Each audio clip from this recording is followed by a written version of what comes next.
Hi everybody, here this is Aradhya Gupta and you all are watching Law Vita. From this video we are starting a new subject on Law Vita, that is the Constitution of India. And today this is the first lecture where we are going to discuss that what is Constitution, the Constitution of India, what is its value, its essence, and what is the meaning of the concept of constitutionalism. Constitutionalism क्या होता है, constitution क्या होता है और इन दोनों में difference क्या है. ठीक है, चलो शुरुआत करते हैं कि कॉन्स्टिट्यूशन क्या होता है.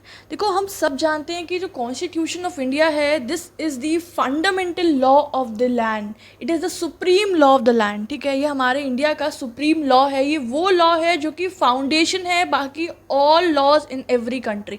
मतलब कॉन्स्टिट्यूशन सिर्फ इंडिया के कंटेक्स्ट में नहीं, हम किसी भी कंट्री के कंटेक्स्ट में बात करें, किसी भी कंट्री के कॉन्स्टिट्यूशन की बात करें, ये जो कॉन्स्टिट्यूशनल लॉ होता है ये कंट्री के अंदर बाकी जितने भी लॉज होते हैं उनका फाउंडेशन होता है, उनका बेस होता है.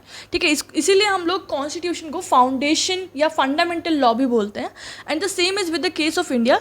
It is the fundamental law of the land, right. It is a document which enjoys the special legal sanctity, which means it enjoys special sensation law. Special legal sanctity क्यों मिलती है, इसको इतनी importance क्यों दी जाती है? Because this is the law which protects, preserves everyone. ठीक है, ये सबको प्रोटेक्ट करता है, सबको प्रिजर्व करता है. जो इसके सिटीजन्स हैं उनके लिए भी राइट्स हैं, उनके लिए भी ड्यूटीज़ हैं. जो नॉन सिटीजन्स हैं उनके बारे में भी बात करते हैं, उनके राइट्स को भी प्रिजर्व करता है with certain exceptions. And it is considered to be the holy legal book of India. एक तरीके से ये बिल्कुल कहते हैं ना कि जैसे हमारे अलग अलग रिलीजन्स की होली बुक्स होती हैं, in the context of law it is considered to be the legal holy book of India, right. It contains the principles and functions of the organs of a government of a state. हमारी country की जो state है, हमारा India है, उसकी जो government है, उसके जितने भी ऑर्गन्स होते हैं, जैसे कि हमारे गवर्नमेंट के 3 ऑर्गन्स होते हैं मेन: लेजिस्लेचर, एग्जीक्यूटिव और जुडिशरी. तो ये जो तीनों ऑर्गन्स होते हैं, इसके अलावा और भी जितनी भी इंस्ट्रूमेंटलिटीज़ होती हैं, जितनी भी बॉडीज़ होती हैं, उनके क्या क्या फंक्शंस होते हैं, किन प्रिंसिपल्स पे, किन सिद्धांतों पे वो बेस्ड होते हैं, जिस पे उनकी वर्किंग्स होती हैं, डीलिंग्स होती हैं, वो सभी चीज़ें हमें कॉन्स्टिट्यूशन से ही पता चलती हैं. कॉन्स्टिट्यूशन हमें 2 चीज़ें बताता है. इस कॉन्स्टिट्यूशन के अंदर हमें 2 चीज़ें प्राप्त होती हैं. एक होती हैं इसके आइडियल्स और एक होते हैं एस्पिरेशंस. आइडियल्स क्या होते हैं? आइडियल्स वो गोल होते हैं जो बताते हैं कि जो हमने जो इस कंट्री के पीपल हैं, जो सिटीजन्स हैं, उन्होंने उसको अचीव कर लिया है. They have acquired those goals. ठीक है, तो वो तो होते हैं आइडियल्स, विचार, सिद्धांत या प्रिंसिपल्स जिन्हें हमारे कंट्री में जो लॉज हैं उनके थ्रू या किसी और पॉलिसीज़ के थ्रू उन्हें हमने अचीव कर लिया है. And aspirations are those goals which are not achieved, which are yet to be achieve by the people. ठीक है, ये इसके अंदर एस्पिरेशंस भी मेंशन होते हैं. मतलब एस्पिरेशंस क्या? आकांक्षाएं, या I can say the desires of the people, जिन्हें अभी अचीव नहीं किया है. ये वो गोल्स हैं और उन्हें हमें अचीव करना है. तो आइडियल्स भी हमें कॉन्स्टिट्यूशन में प्रोवाइडेड हैं, कंटेन्ड हैं, और एस्पिरेशंस भी. ठीक है, फर्दर ये कॉन्स्टिट्यूशन टर्म डिराइव कहाँ से हुआ है? So the term constitution comes from a Latin word. एक लैटिन वर्ड है कॉन्स्टिट्यूटस, उससे कॉन्स्टिट्यूशन शब्द डिराइव हुआ है. अब कॉन्स्टिट्यूटस का मतलब क्या होता है? इसका मतलब होता है रूल्स एंड रेगुलेशंस. ठीक है, इसका जनरल मीनिंग होता है रूल्स एंड रेगुलेशंस. तो कॉन्स्टिट्यूशन में भी हमें रूल्स, रेगुलेशंस, प्रिंसिपल्स, लॉज, ये सब पता चलता है. एक तरीके से ये सेट ऑफ गाइडलाइंस होता है ना. The main objective of constitution is to limit the power of government and establish a system of check and balance. देखो, कॉन्स्टिट्यूशन का मेन एम क्यों है, ये क्यों बनाया जाता है? कॉन्स्टिट्यूएंट असेंबली फॉर्मुलेट हुई, उन्होंने फिर इस डॉक्यूमेंट को प्रिपेयर किया. तो उसका ऑब्जेक्टिव ये है कि जो गवर्नमेंट है, जो सरकार है, चाहे कोई भी पार्टी की गवर्नमेंट आती है, उसके ऊपर कोई सर्टेन कंट्रोल होना is important. So constitution limits the power of government and at the same time it establish a system of check and balance. Check and balance system क्या होता है? जैसे हमारे 3 ऑर्गन्स हैं, लेजिस्लेचर, एग्जीक्यूटिव और judiciary. तो check and balance में क्या होता है कि लेजिस्लेचर के पास ये पावर है कि वो ये चेक कर सकती है कि क्या जुडिशरी और एग्जीक्यूटिव जो 2 बाकी ऑर्गन्स हैं वो अपना जो उनका ड्यूटीज़ हैं वो प्रॉपरली परफॉर्म कर रहे हैं या नहीं कर रहे हैं. इसके अलावा जो उनके पास पावर्स दिए, क्या वो उसका कहीं एक्स्ट्रा यूज़ तो नहीं कर रहे हैं. In the same case judiciary के पास भी पावर होता है. जो हमारा सुप्रीम अपेक्स कोर्ट है, सुप्रीम कोर्ट है, उसके पास ये पावर होता है कि जो लेजिस्लेटिव बॉडी है और और जो एग्जीक्यूटिव बॉडी है उसके ऊपर ये check and balance system apply कर सकते हैं, वो देख सकते हैं, और अगर ऐसा है तो फिर उसको वो सामने लाएंगे बाकी अथॉरिटीज़ के और फिर उसके टुवर्ड्स एक्शन लिया जाएगा। तो इसे कहते हैं चेक एंड बैलेंस। और ये पावर जो है ये हमें कहाँ मिलती है, ये सिस्टम में मिलता है कॉन्स्टिट्यूशन के अंदर। तो यही दो ऑब्जेक्टिव है, गवर्नमेंट की पावर्स को लिमिट रखना, ठीक है, उसके विद इन पब्लिक वेलफेयर का अपना ऑब्जेक्टिव को मेंटेन रखना, plus a system of check and balance, ठीक है। Nobody can use any power which are provided to them arbitrarily or discriminately, ठीक है। फेयर होके अपने जो भी पावर्स हैं उनको एक्सरसाइज करना है, right. Constitution of India is a supreme law of India, right. ये सुप्रीम लॉ है और इसी के बेसिस पे बाकी लॉज फॉर्मुलेट किए जाते हैं, ठीक है। इसमें हमें हमारे राइट्स पता चलते हैं, हमारी ड्यूटीज पता चलती हैं। Document lays down the framework that demarcates fundamental political code, procedure, structure, power and duties of government institutions. ये वो डॉक्यूमेंट है जो कि एक फ्रेमवर्क ले करता है, फ्रेमवर्क फॉर्म करता है। फ्रेमवर्क मतलब आई कैन से सिस्टम, एक स्ट्रक्चर फॉर्मुलेट करता है, ठीक है, जिससे हमें पता चलता है कि जिससे प्रोसीजर स्टेब्लिश होते हैं, ठीक है। गवर्नमेंट इंस्टीट्यूशंस जितनी भी होती हैं उनकी क्या क्या ड्यूटीज़ हैं, उनकी क्या क्या पावर्स हैं, उनका स्ट्रक्चर कैसा होगा, उनके प्रोसीजर्स ऑफ वर्किंग कैसे होंगे, ठीक है। पॉलिटिकल कोड मीन्स उनकी सेट ऑफ गाइडलाइंस बताता है हमारा कॉन्स्टिट्यूशन, ठीक है। So this document lays down all this the framework of the government institutions, and at the same time it also sets out the fundamental rights, directive principle of state policies, the duties of citizens. और इसके साथ साथ ये हमारे fundamental rights of every citizen बताता है, उसे set करता है, उन्हें इंश्योर करता है, प्रोटेक्ट करता है। Directive principle of state policies बताता है वो पॉलिसीज़, वो प्रिंसिपल्स जिसके बेसिस पे जो गवर्नमेंट है वो कोई भी लॉ को, कोई भी पॉलिसी को इम्प्लीमेंट करेगी, ठीक है, वो सारे डायरेक्टिव प्रिंसिपल्स बताता है। प्लस सिटीजन्स की क्या क्या ड्यूटीज़ हैं being a citizen of country, वो सारी duties we get to know from constitution. It is the longest written constitution of any country on earth, ठीक है।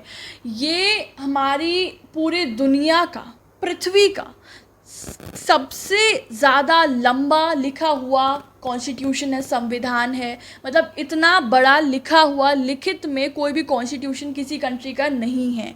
It is the longest written constitution of any country on earth. अभी एक confusion कभी कभी होता है, एक अलाबामा स्टेट है, वहाँ का जो कॉन्स्टिट्यूशन है वो इससे भी बड़ा है, तो पर वो किसी कंट्री का नहीं है, वो एक इंडिविजुअल स्टेट का है, कंट्री के अंदर एक स्टेट का है। अलाबामा जो स्टेट है तो वो एक रिपब्लिक नहीं है, ठीक है। तो ये एक छोटी सी चीज़ थी, I wanted to make it clear, because अगर आप लोगों ने कहीं पढ़ा होगा तो आप लोगों को फिर यहाँ डाउट होता। तो रिपब्लिक अगर है, अगर हम रिपब्लिक कंट्री की बात कर रहे हैं, नेशन की बात करें, then it is only the longest written constitution of India. On behalf of state government makes these functions. देखो, स्टेट के बिहाफ पे गवर्नमेंट जो है 3 तरह के फंक्शंस परफॉर्म करती है, और उन 3 तरह के फंक्शंस को परफॉर्म करने के लिए it has 3 institutions, legislature, executive and judiciary. Legislature का पावर होता है, रोल होता है लॉ बनाना, लॉ मेकिंग, है ना, पार्लियामेंट, स्टेट लेजिस्लेचर्स। और एग्जीक्यूटिव का काम होता है लॉ इम्प्लीमेंट कराना, council of ministers. Judiciary, the court, supreme court, high courts, district courts, उनका काम होता है लॉ एडजुडिकेट करना, ठीक है, जस्टिस इंश्योर करना एंड डिसीजंस को, डिस्प्यूट्स को सेटल करना। सो उस लॉ को एडजुडिकेट कराना, लोगों तक पहुंचाना, ठीक है। ये जो लॉ बनाते हैं ये लॉ को इम्प्लीमेंट करते हैं और ये लॉ को एडजुडिकेट करते हैं। So these are the 3 main functions of the state and these are being performed by these bodies, the institutions of government, ठीक है। तो ये हो गया कॉन्स्टिट्यूशन क्या होता है, कॉन्स्टिट्यूशन हमें क्या प्रोवाइड करता है, उसका क्या रोल है, क्या इंश्योर करता है। अब देखते हैं कॉन्स्टिट्यूशन और कॉन्स्टिट्यूशनलिज्म क्या है और उसमें क्या डिफरेंस है। तो कॉन्स्टिट्यूशनलिज्म क्या होता है, देखो पहले मैं बताती हूँ आपको। एक तरीके से जो कॉन्स्टिट्यूशनलिज्म है ये अगर इतना बड़ा है तो कॉन्स्टिट्यूशन इसका एक पार्ट है, ठीक है। कॉन्स्टिट्यूशनलिज्म एक लार्जर एस्पेक्ट है and constitution is a part of that aspect, right. And constitutionalism होता क्या है, it is an ideology which explains the values, the belief, way of living the life, ideals of the people of our nation. एक nation में जितने लोग रहते हैं, ठीक है, उनकी क्या क्या वैल्यूज़ हैं, वैल्यूज़ मतलब क्या उनके मोटिव हैं, ठीक है, what is the importance of their life, what are their beliefs, what are their thoughts, that what is right, what is wrong, what are their way of living, है ना, what are their ideals. So ideals मतलब सिद्धांत, विचार, standards. तो एक nation के अंदर जितने लोग हैं उनके क्या क्या वैल्यूज़, बिलीव्स, आइडियल्स हैं, ये आइडियोलॉजी जो है, जो ये सब चीज़ें बताता है, उसे कहते हैं कॉन्स्टिट्यूशनलिज्म। आइडियोलॉजी मतलब सेट ऑफ आइडियल्स, तो कॉन्स्टिट्यूशनलिज्म एक विचारों का एक समूह है, सेट है, ठीक है, जो हमें ये सब चीज़ें बताता है of the people of a nation. On the other hand constitution क्या है? It is a set of rules which governs the government.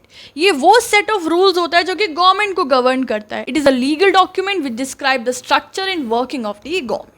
ये वो लीगल डॉक्यूमेंट है जो कि गवर्नमेंट की वर्किंग, गवर्नमेंट की स्ट्रक्चर उसको डिस्क्राइब करता है।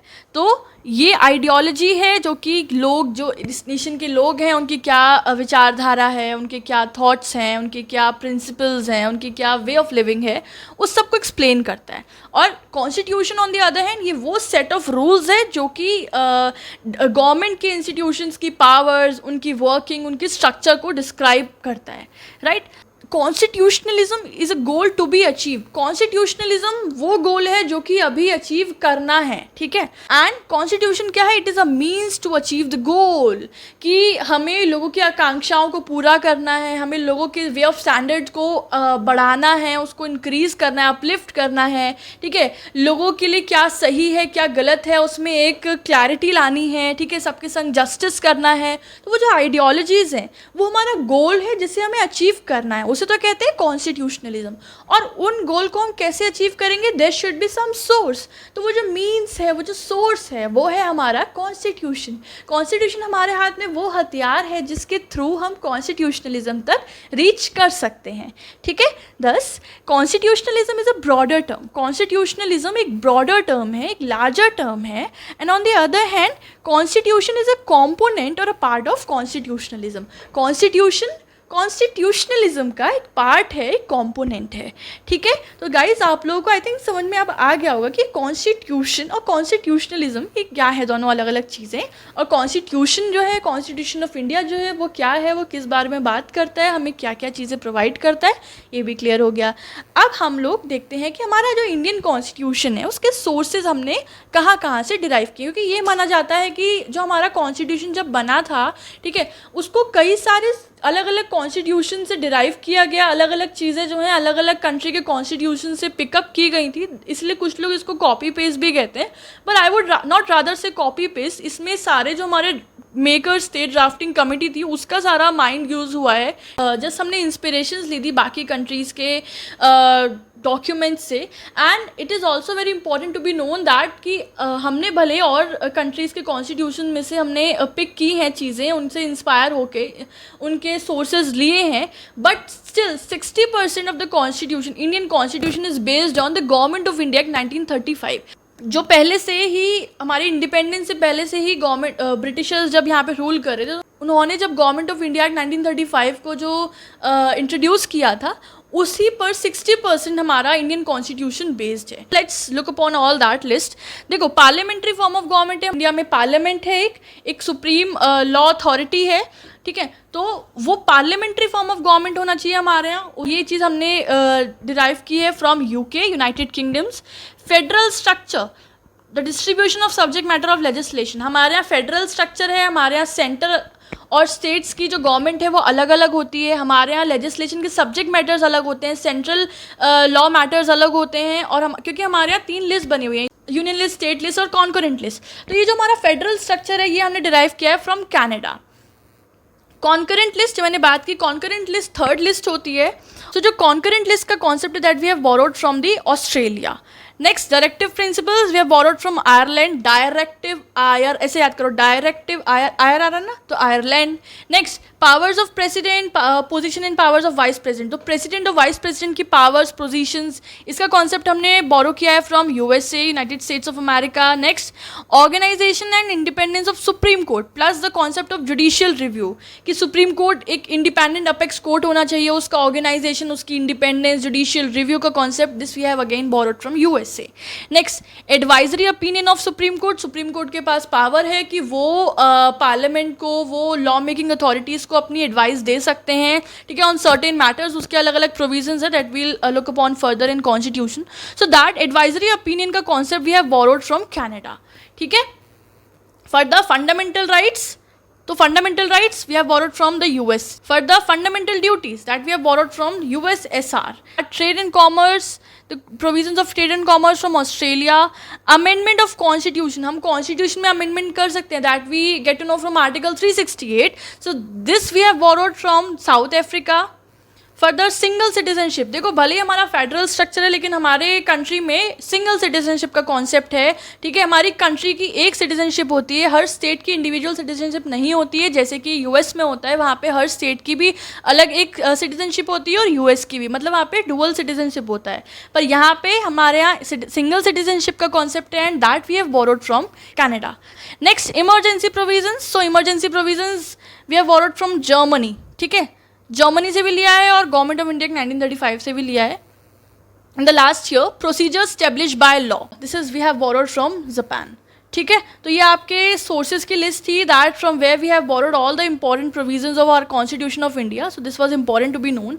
सो guys, this was it for this video. हमने जाना कि कॉन्स्टिट्यूशन क्या होता है, कॉन्स्टिट्यूशन हमें क्या क्या चीज़ें बताता है, क्या क्या चीज़ें प्रोवाइड करता है, कंटेन करता है, कॉन्स्टिट्यूशनलिज्म क्या है और उसमें कॉन्स्टिट्यूशनलिज्म और कॉन्स्टिट्यूशन में डिफरेंस क्या है and what are the important sources of our Indian constitution. This was it for this video. Next video में हम लोग डिस्कस करेंगे कि हमारी कॉन्स्टिट्यूएंट असेंबली कैसे फॉर्मुलेट हुई, उन्होंने हमारा कॉन्स्टिट्यूशन कैसे बनाया, उनकी वर्किंग क्या थी और फाइनली हमारा कॉन्स्टिट्यूशन जो है वो इन्फोर्स कैसे हुआ. बहुत इंटरेस्टिंग टॉपिक रहेगा. सो नेक्स्ट वीडियो के लिए जुड़े रहें चैनल से और जल्दी जल्दी मैं वीडियो लाऊं उसके लिए कमेंट सेक्शन में कमेंट करो और वीडियो पसंद आ रही है तो लाइक करो. This was it everyone. Take care of yourself and I will meet you soon with the next video, the next legal content. Have a good day. Bye bye.